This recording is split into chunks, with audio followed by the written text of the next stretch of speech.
Bienvenue. Ce qu'on va explorer ensemble aujourd'hui, c'est bien plus qu'une histoire. C'est un véritable voyage sensoriel, au cœur d'un monde mythique, un univers où la fumée elle-même a le pouvoir de raconter l'avenir. Allez, on plonge directement dedans. Dès les premières secondes, il faut comprendre que la fumée, ici, c'est un personnage à part entière. Ce n'est pas juste un effet visuel pour faire joli, non. C'est le conduit sacré, le pont entre le monde des vivants et celui des esprits, entre le présent et une prophétie absolument terrifiante. On entre maintenant dans le monde de Beyaik. C'est un endroit où le physique et le spirituel sont complètement entremêlés. Ils ne font qu'un. Imaginez la jungle, dense, les rivières d'une clarté incroyable. Ici, chaque feuille, chaque pierre, tout respire une énergie ancestrale. Alors, qui est ce Beïké ? Ce n'est pas un simple chef, loin de là.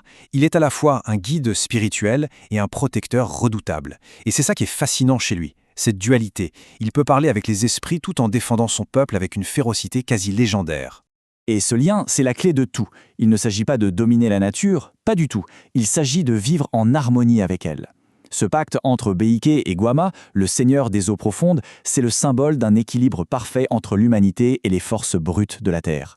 C'est ce lien qui va devenir sa plus grande force. Mais voilà, un équilibre aussi parfait, c'est fragile. Et il est sur le point d'être complètement brisé. Une vision, une prophétie terrible va tout faire basculer et plonger ce monde si harmonieux dans la plus grande des incertitudes. C'est à ce moment précis que tout change. Au milieu d'un rituel, la fumée sacrée et du tabac arrête de murmurer les secrets des ancêtres. Elles se mettent à hurler, une vision d'apocalypse. La porte vers le futur s'ouvre et ce qu'elle révèle est terrifiant. Et là, on voit très bien le choc des mondes qui se prépare. D'un côté, on a un monde en équilibre total avec la nature, un monde spirituel, vivant, et de l'autre, un monde de cupidité, de pierre et de silence. La vision de Beïk, ce n'est pas juste une bataille qu'elle annonce, c'est la confrontation de deux réalités qui ne peuvent pas coexister. Et cette vision, elle ne va pas rester une simple image dans la fumée, non. Très vite, la menace devient réelle, physique, brutale. La danse pour la survie peut commencer. Les premières à apparaître, ce sont les Caribes. Mais leur arrivée, ce n'est pas une simple invasion pour un territoire. En s'approchant des champs de tabac sacrés, ils commettent un sacrilège. Ils ne viennent pas seulement pour piller, ils viennent profaner le cœur spirituel du peuple de Beïké. La réaction est immédiate, elle est viscérale. Ce cri, ce n'est pas seulement celui de Beïké ou d'Atabey, sa compagne. C'est la fureur de la terre elle-même, la colère des esprits qui voient leur don le plus précieux être souillé. La vengeance ne sera pas juste humaine, elle sera élémentaire. Alors, face à cette profanation, la défense est totale, sur tous les fronts. Ce n'est pas une armée contre une autre, c'est un monde entier qui se soulève. On a les guerriers de Hatouye, la magie d'Atabey qui déchaîne les vents, les caïmans de Gwama qui surgissent des eaux, et même les esprits des ancêtres qui viennent prêter main forte. C'est une mobilisation à la fois physique, naturelle et spirituelle. Et la bataille atteint son point culminant. Les Caribes ne sont pas vaincus par des armes en bois, non. Ils sont dépassés par des forces qui les dépassent complètement. Des fantômes de guerriers d'un autre temps se matérialisent sur le champ de bataille. C'est la preuve que dans ce monde, la frontière entre la vie et la mort est très, très fine. La victoire est là, c'est vrai, mais elle laisse un goût amer, parce que cette bataille, aussi violente soit-elle, ce n'était en fait qu'un avertissement.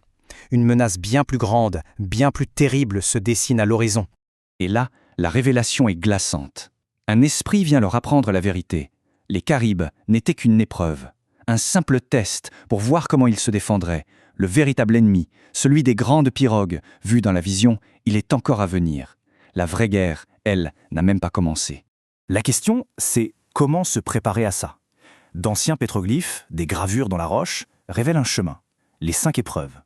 Un voyage extrêmement périlleux, pas seulement pour le corps, mais surtout pour l'esprit.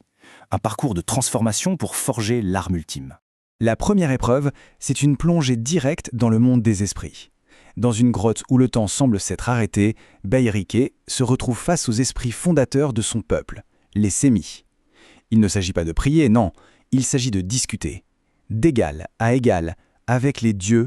La deuxième épreuve, c'est une fusion totale. Beïké doit littéralement dissoudre sa conscience dans celle de la plante sacrée.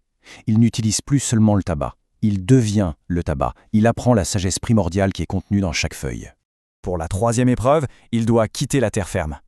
Dans les abysses, il va affronter les esprits marins pour gagner leur respect et pour recevoir la connaissance de l'océan, un domaine complètement différent, gardé par un esprit lamentin aussi ancien que les marais. Mais attention, toutes ces épreuves, ce n'est pas une fin en soi. Chaque victoire, chaque bribe de connaissances acquises, ce n'est qu'une étape de la préparation. C'est une façon de rassembler le pouvoir nécessaire pour le choc des mondes, qui, on le sent, est maintenant inévitable.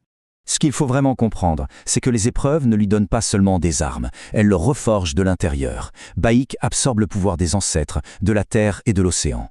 Il n'est plus un simple chaman guerrier, il devient l'incarnation vivante de la sagesse et de la force de son peuple, le seul rempart possible contre une menace que personne ne peut encore vraiment imaginer. Et tout ça, ça nous laisse avec cette question finale, une question vertigineuse. Tout ce pouvoir, toute cette sagesse accumulée au fil d'épreuves mortelles, est-ce que ce sera suffisant ? L'esprit d'un monde ancien peut-il vraiment résister à l'avancée inexorable d'un autre ? La réponse, eh bien, elle se trouve peut-être dans la prochaine volute de fumée.